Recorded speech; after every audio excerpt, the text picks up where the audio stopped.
Bienvenue dans le Financier, votre rendez-vous économique quotidien. Voici les titres. En Tunisie, le secteur du tourisme se porte bien. La saison touristique a enregistré 1,4 milliard de dollars de recettes dans le pays, une hausse record de 42,1% par rapport à 2017. Au Ghana, le secteur bancaire se consolide. La Banque centrale du pays a réalisé une opération d'assainissement du secteur avec la suppression de 10 banques commerciales. Et en fin d'édition, nous ferons le point sur les marchés boursiers du continent.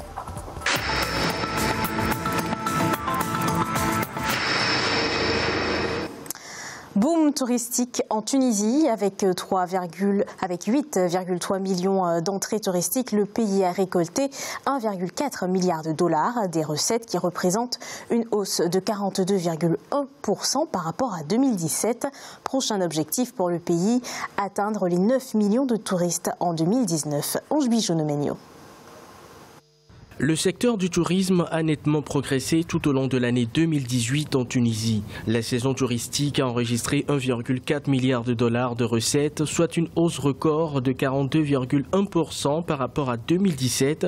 Une grande première depuis 2010 avec des entrées qui atteignent désormais 8,3 millions de touristes, soit une progression de 17,7% par rapport à 2017.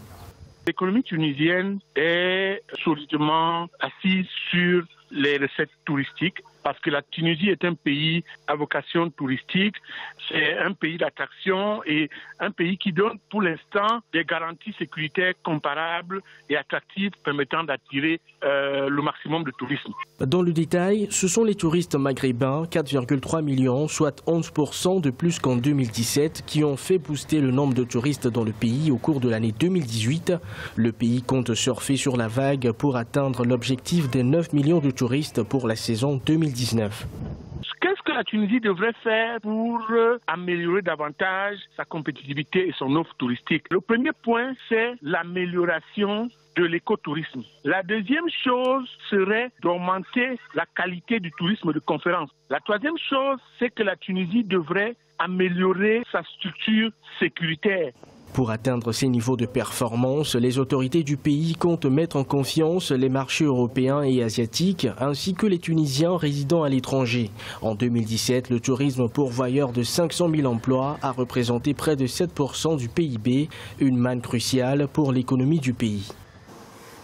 L'année 2018 se termine bien économiquement pour le Ghana. Au troisième trimestre 2018, la croissance s'est établie à 6% contre 4,7% durant la même période en 2017. Une performance due à plusieurs secteurs. L'agriculture qui a progressé de 5,2%. Le secteur de l'industrie manufacturière avec une croissance de 3,2%. L'augmentation de l'apport en eau et la production d'électricité sont également des vecteurs de la bonne santé économique du pays. Le PIB du Kenya a progressé de 6,3%. Suppression de 10 banques commerciales au Ghana.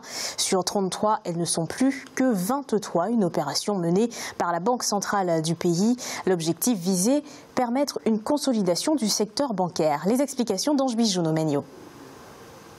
Le Ghana ne compte plus que 23 banques commerciales sur son territoire. Auparavant, le pays en comptait 33, mais suite à l'opération de consolidation menée par la Banque centrale, l'effectif a été revu à la baisse.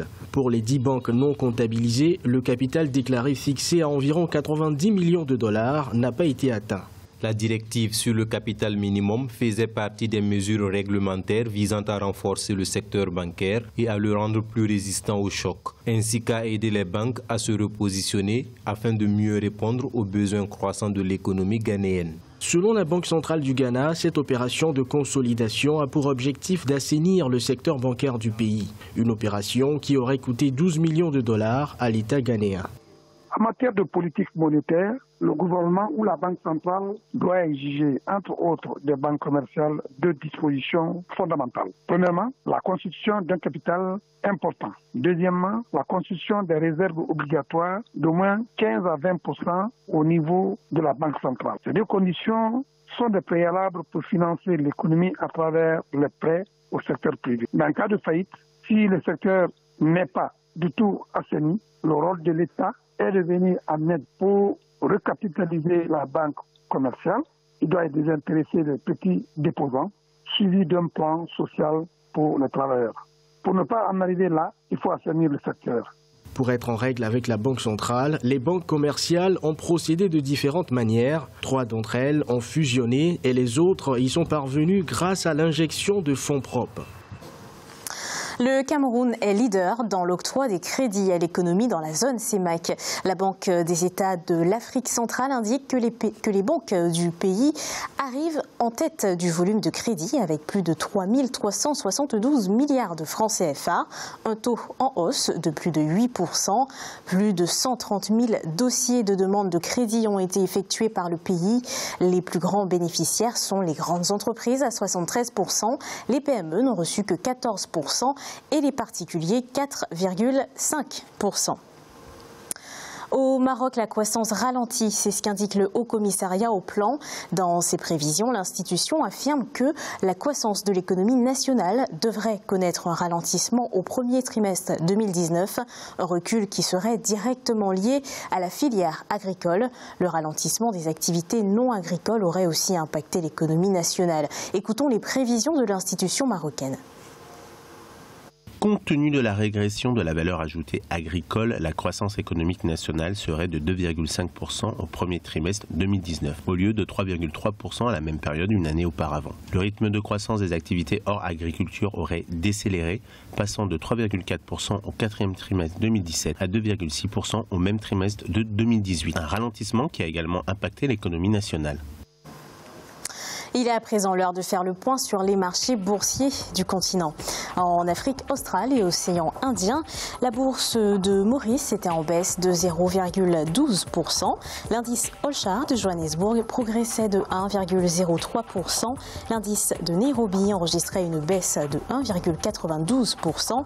Et l'indice du Botswana gagnait 0,14%. En Afrique de l'Ouest et centrale, la BRVM d'Abidjan était en hausse de 0,27%. L'indice nigérian perdait 0,43% et la bourse du Ghana gagnait 0,41%. Et en Afrique du Nord, la bourse de Casablanca était en baisse de 0,60%. L'indice égyptien gagnait 0,59% et l'indice tunisien était en baisse de 0,20%. C'est la fin de cette édition du Financial. Merci de nous avoir suivis. On se retrouve bientôt pour un nouveau rendez-vous de l'économie.